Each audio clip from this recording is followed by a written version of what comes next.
señal de la Santa Cruz, de nuestros enemigos, líbranos, Señor Dios nuestro, en el nombre del Padre, del Hijo y del Espíritu Santo. Amén. Señor mío y Dios mío, creo firmemente que estás aquí, que me ves, que me oyes. Te adoro con profunda reverencia. Te pido perdón de mis pecados y gracia para hacer con fruto este rato de oración. Madre mía Inmaculada, San José, mi Padre y Señor, Ángel de mi guarda, intercede por mí.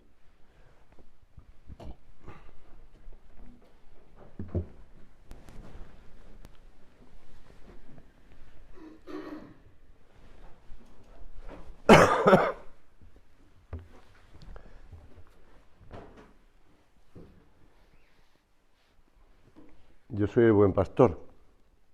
El buen pastor da su vida por las ovejas. El que trabaja solo por dinero no es pastor. Y las ovejas, no siendo suyas, cuando ve que viene un lobo, deja las ovejas y huye. Entonces el lobo ataca y dispersa a las ovejas. El asalariado huye porque trabaja solo por dinero y no le importan las ovejas. Yo soy el buen pastor. Yo conozco a mis ovejas y ellas me conocen. Así como el Padre me conoce y yo conozco al Padre, también yo conozco a mis ovejas y ellas me conocen a mí. Estoy leyendo este pasaje del Evangelio de San Juan, que en la misa del Beato Álvaro del Portillo se recoge para hablar de esta persona que el Señor escogió para que fuera el que acompañara a San José María tantos años y después fuera su sucesor, el buen pastor. El Padre me ama porque yo doy mi vida para volverla a recibir. Nadie me quita la vida, sino que yo la doy de mí mismo, ya que tengo el poder para darla y volverla a tomar. Este mandamiento lo recibí de mi Padre, nos cuenta el Señor. Estas palabras suyas no son en la última cena, son antes. Y estas palabras del Señor nos sitúan en esa perspectiva, con esa claridad de el buen pastor que da la vida por las ovejas. Ahora que se acercan, o estamos ya en momentos de primeras comuniones, un 12 de mayo, donde celebraremos la memoria del Beato Álvaro del Portillo, un 12 de mayo de 1921, el joven Álvaro del Portillo recibió la primera comunión en la iglesia de Nuestra Señora de la Concepción, en Madrid. Y esa ha sido la fecha elegida para fijar en el santoral la festividad del nuevo beato. En la biografía del postulador de la causa señala que el beato Álvaro mantuvo muy vivo hasta su muerte el recuerdo de la primera vez que recibió a Jesús sacramentado. Así, por ejemplo, en 1983, estaba yo en Roma, confiaba a un pequeño grupo de personas. Son 62 o 63 años que llevo comulgando a diario y es como una caricia de Dios. Querer ser santos es el primer paso necesario para recorrer el camino hasta el Señor. Y hemos de tener esos deseos sinceros y eficaces de aprovechar pues esa gracia de Dios que recibimos, esa caricia de Dios diaria, como decía el beato Álvaro del Portillo. El Salmo 41 nos sitúa en las necesidades del alma. Mi alma tiene sed de Dios, del Dios vivo. Como el ciervo desea la fuente de las aguas, así te desea mi alma, oh Dios. ¿Cuándo vendré y apareceré ante la cara de Dios? Eso es lo que necesita, desea, anhela el alma humana. encontrarse con Dios, como el ciervo desea la fuente de las aguas, como el alma necesita a Dios, ese anhelo de Dios, esa sed de Dios. En teología se estudia que el hombre es capas Dei, que es capaz de Dios, que no es una cosa que destroza la naturaleza cuando Dios viene a él, sino que es capas Dei, que puede recibir a Dios, que puede ser elevado por Dios a la naturaleza sobrenatural. Pero es que el alma necesita, desea a Dios. Por eso la santidad no es algo inhumano, vamos a decirlo así. La santidad no es algo que nos pueda como complicar la vida, ¿no? Sino que al contrario, la necesitamos. La santidad, que no es otra cosa que vivir con Dios. Ese ciervo que busca saciar su sed en la fuente es la figura que emplea el salmista en el Salmo 41 para descubrir el deseo de Dios que anida en el corazón de toda persona, de toda mujer y todo hombre. Sed de Dios, ansias de Dios. Y ahí la aspiración que tenemos. Y por eso el Señor se lo pregunta, ¿de qué le sirve al hombre ganar todo el mundo si luego pierde su alma? Si es lo más importante. Y esta pregunta del Señor nos sitúa de un modo radical ante el grandioso horizonte de nuestra vida, de una vida cuya razón última está en Dios. Mi alma tiene sed de Dios. Los santos, los hombres y mujeres que tuvieron ese gran deseo de saciarse de Dios, aun contando con sus defectos. Evidentemente nosotros seguimos una cadena de personas que ya han llegado al cielo. Bueno, tenemos por supuesto por delante a San José María, nuestro Padre, pero también tenemos al Beato Álvaro, a la Beata Guadalupe, que estos pues han sido reconocidos por la Iglesia, pero muchos otros que están ya en el cielo. Y nosotros no podemos basarnos en que sí que estamos detrás y por tanto seguimos la cadena. Tenemos que ser cada uno el que dé el paso al frente con ese deseo de seguir, pero sí cada uno, yo. No conformarnos con decir, bueno, yo ya estoy aquí.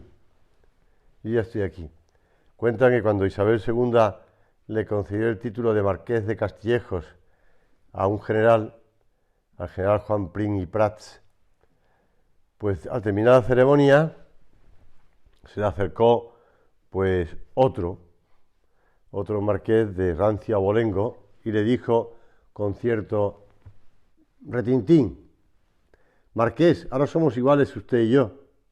Y el general, que conocía pues la vida y la prosapia de aquel grande de España, le contestó, no señor, yo puedo igualarme a aquel de vuestro linaje que dio inicio al título que ostentáis. Yo soy igual a vuestro tatarabuelo que ganó la grandeza, no a vos que os habéis limitado a heredarla. Nosotros no podemos decir, bueno, yo es que he heredado, sí, pero ¿yo qué estoy haciendo? Tengo ese deseo de ser santo. Me gustaría ser santo. Debemos que no sea una respuesta teórica, sino que sea práctica. Como decía San José María, un ideal inasequible, un tópico de la ascética, pero no un fin concreto, una realidad viva. Nosotros queremos hacer la realidad con la gracia del Señor. Así te desea mi alma, oh Dios, le podemos decir con el salmista. Y hemos de fomentar en nosotros el deseo de ser santos, diciéndole al Señor, quiero ser santo, o al menos quiero tener deseo de ser santo, como decía San José María. Querer. Y para que se disipe la duda, para que la santidad no se quede en un sonido vacío. Miramos al Señor que está con nosotros en el sagrario y le decimos unas palabras del Concilio Vaticano II, de la Lumen Gentium. El divino Maestro y modelo de toda perfección, el Señor Jesús, predicó a todos y a cada uno de sus discípulos, cualquiera que fuese su condición, la santidad de vida, de la que Él es iniciador y consumador. Sed pues perfectos, como vuestro Padre Celestial es perfecto. Cita el Evangelio de San Mateo. Él es el iniciador. Efectivamente, el Señor es el iniciador.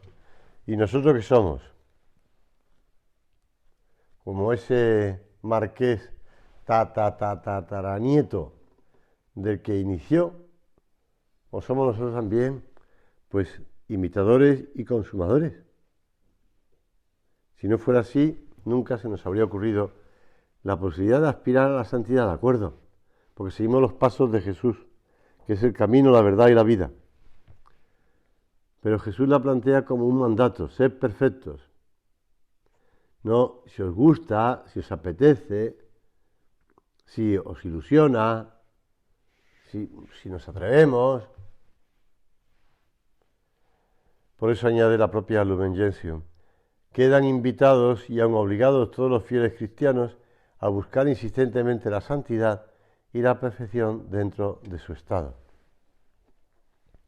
Estas palabras que canonizan el espíritu del Opus Dei, porque realmente es dejar claro que la santidad no es para los religiosos, las religiosas, los sacerdotes, los que pertenecen, por decirlo así, al grupo de los consagrados. No.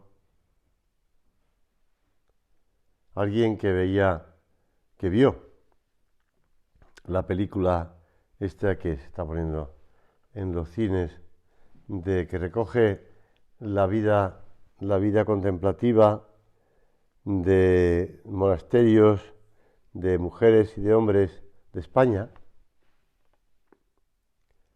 pues me decía que después de ver la película, que le gustó mucho,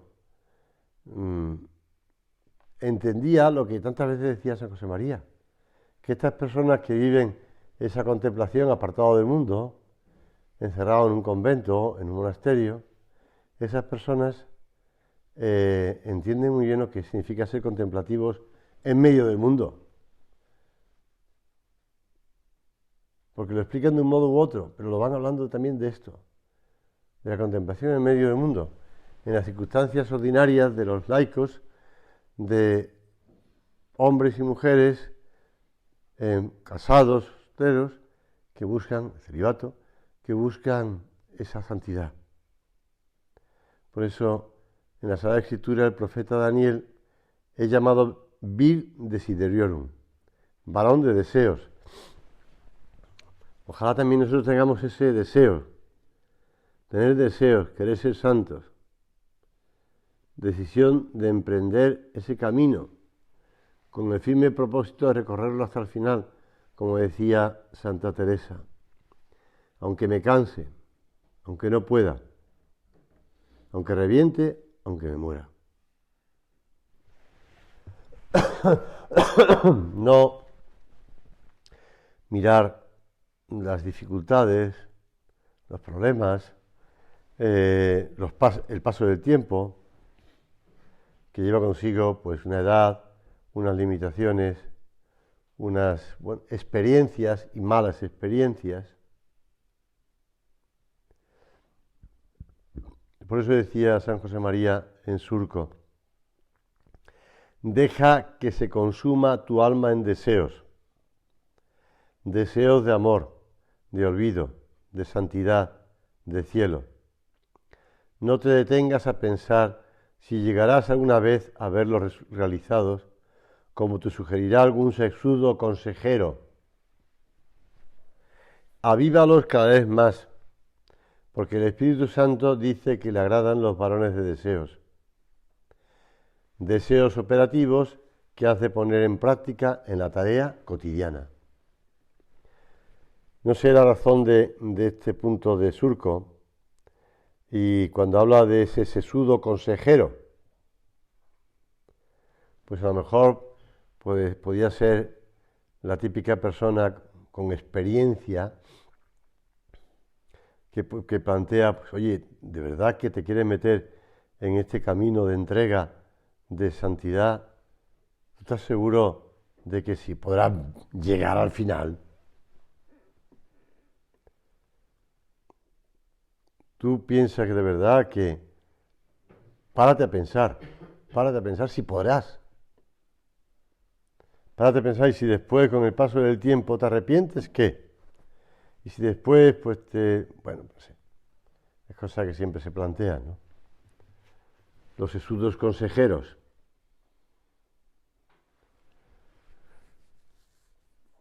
Señor, podemos examinarnos ahora en este rato de oración. En tu presencia, hablando contigo de esos deseos de santidad ahora, en este momento. No cuando iniciamos el camino para seguir tu llamada, sino ahora. Y los tomamos como una obligación, como dice el Concilio Vaticano II, de fiel cristiano que responde a los requerimientos divinos. No es una espada que nos está, pues, atemorizando, sino es un deseo. Es un examen en el que a lo mejor encontramos la explicación de que a veces pues nos dejamos llevar por la pereza, por la comodidad, por la desgana, o bien pues por la falta de compromiso.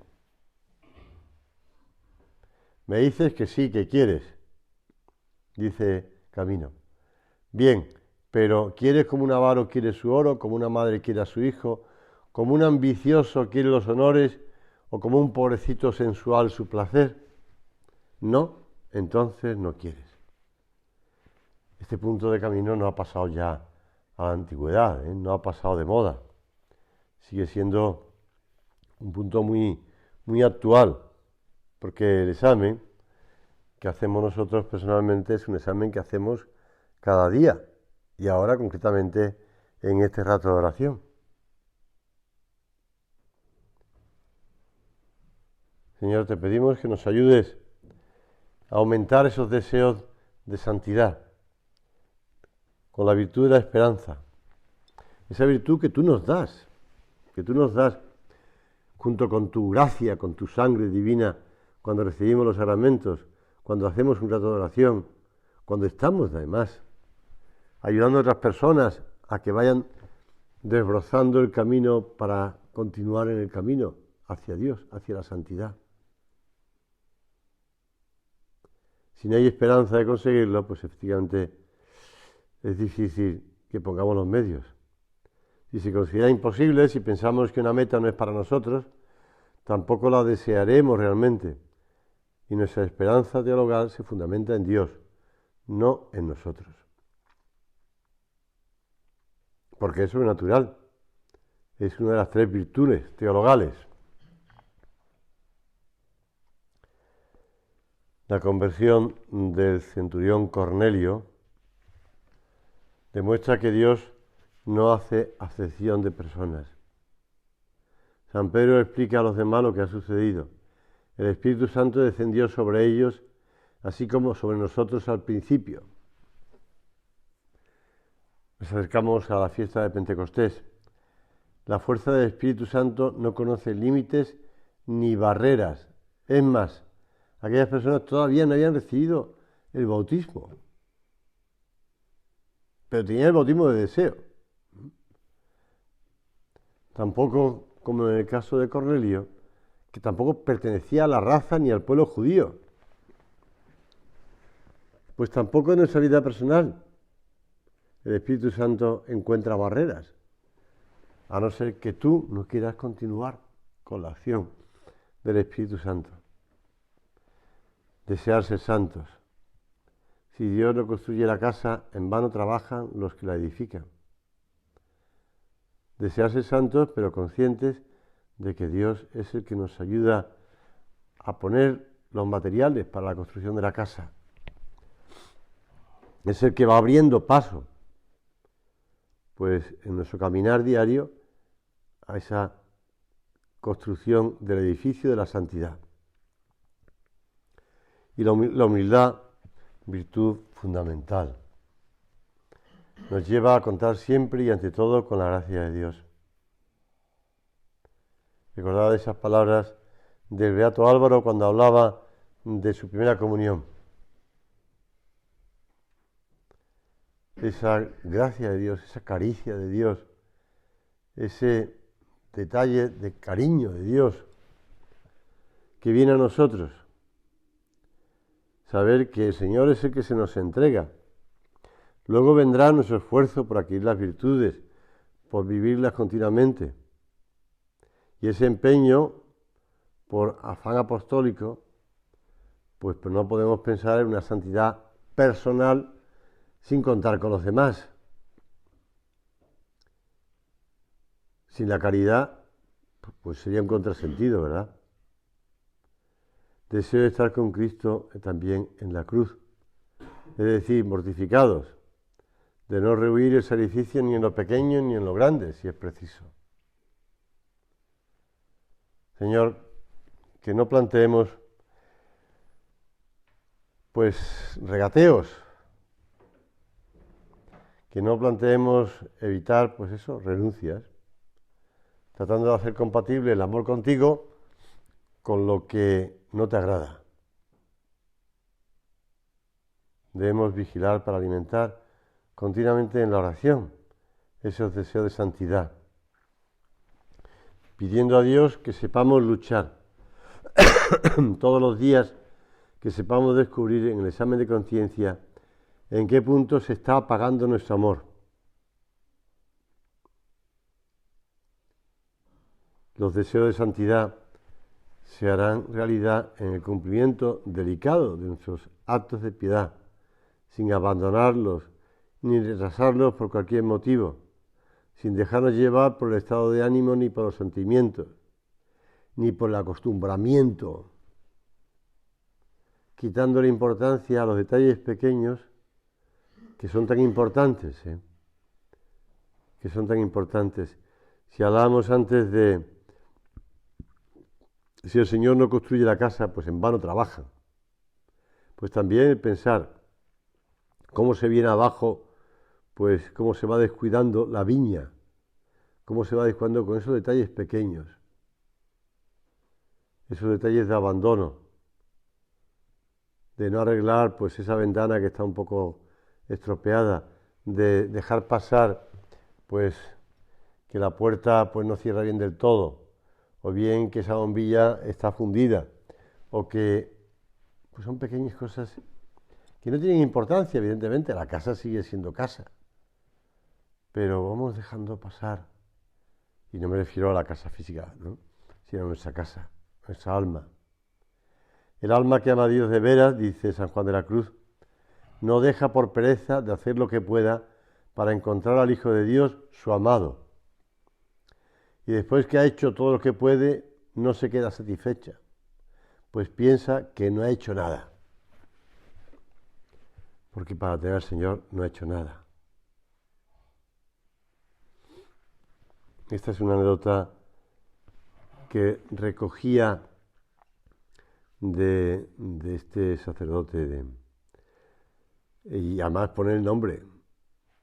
La recogía porque preparando la meditación, dije, bueno, a ver qué anécdota coloca él el día 12 de mayo, ya, el día del Beato Álvaro, ¿no? Y dije, entonces encontré esta anécdota y me hizo gracia y dije, mira, también puede venir al pelo.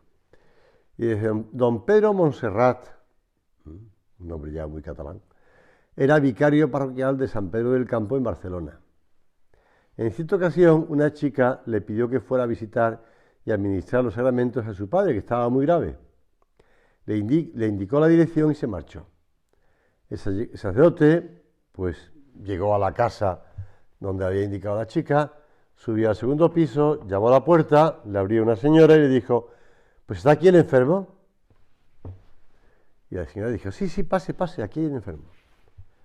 Y entonces, pues el enfermo, que oyó la voz, dijo, padre, entre, por favor. Entonces, pues entró, estuvo ayudándole, dije, ayúdeme, padre, no me he confesado desde mi primera comunión. Ya se ve que haya pasado bastante tiempo. Después de confesarle y administrarle la unción de enfermos, don Pedro Montserrat volvió a su parroquia tranquilamente. Pero al día siguiente otra vez se presentó a la chica y le dijo, oiga, que no ha ido a ver a mi padre. Dijo, ¿cómo que no? Estuve ayer. A ver, ¿pero dónde estuvo usted ayer? Pues estuve en tal dirección, en el piso segundo. No, mi padre está en el tercero. Entonces ya fue, atendió a su padre, pero ya que estaba allí, bajó al segundo, a ver qué es lo que había pasado. Y entonces le contaron, y le contó concretamente el enfermo, que estaba el tipo feliz y contento. Y le dijo, mire padre, yo he sido siempre muy malo, pero mi buena madre y en el colegio me enseñaron a rezar las 3 Ave Marías a la Virgen. Las he rezado siempre. Mis amigos me abandonaron, pero la Virgen me ha salvado. La Virgen le llevó, pues hasta aquel hombre sin haberlo ni procurado ni intentado. Simplemente la Virgen se lo llevó. Hemos de pensar que cuando queremos, cuando rezamos, cuando le pedimos al Señor ayuda, con humildad, la humildad es la virtud que no nos dejará satisfacernos ingenuamente en lo que hemos hecho, ni quedarnos solo en deseos teóricos, pues siempre nos hará ver que podemos hacer más para traducir en obras de amor nuestros deseos, impidiendo que la realidad de nuestros pecados, ofensas y negligencias dé por tierra con nuestras ilusiones. La humildad nos ayuda a acercarnos al Señor correspondiendo a su gracia, a contar con la gracia de Dios y con el tiempo, a evitar el desánimo en la lucha por mejorar, que no renunciemos a las cosas pequeñas, que no renunciemos a esas cosas que hemos aprendido desde el comienzo, que no son, pues, hombre, evidentemente, si son manías, sí, pero sí, que no son manías, sino que son detalles pequeños. Y la santidad está en las cosas pequeñas, igual que el amor humano está en las cosas pequeñas.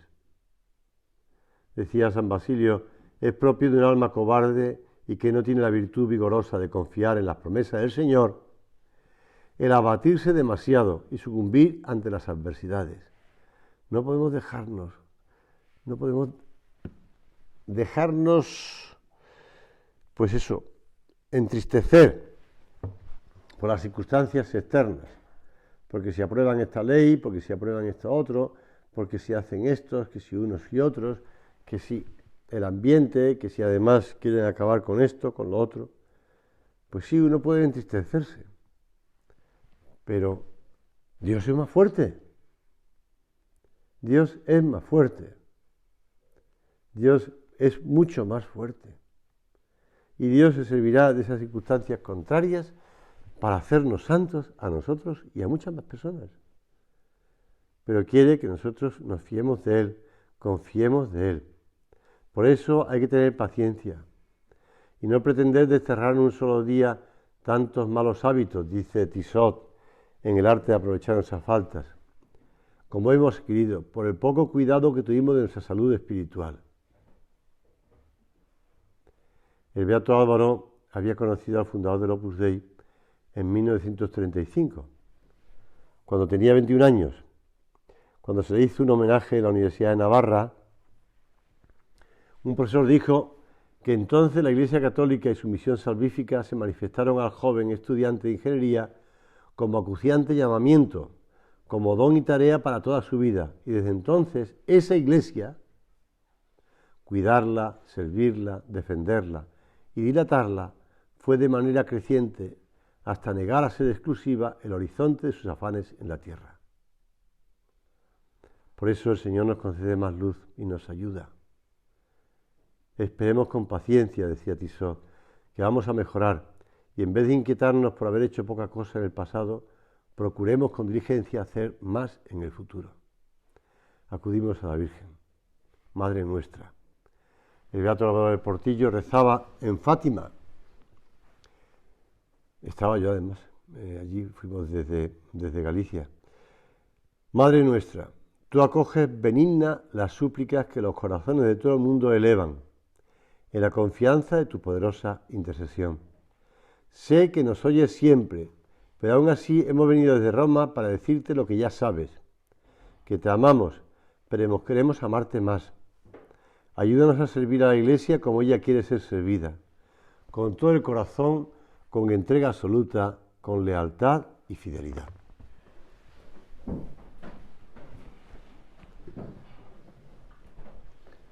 Te doy gracias, Dios mío, por los buenos propósitos, afectos e inspiraciones que me has comunicado en esta meditación. Te pido ayuda para ponerlos por obra. Madre mía Inmaculada, San José, mi Padre y Señor, Ángel de mi guarda, interceded por mí.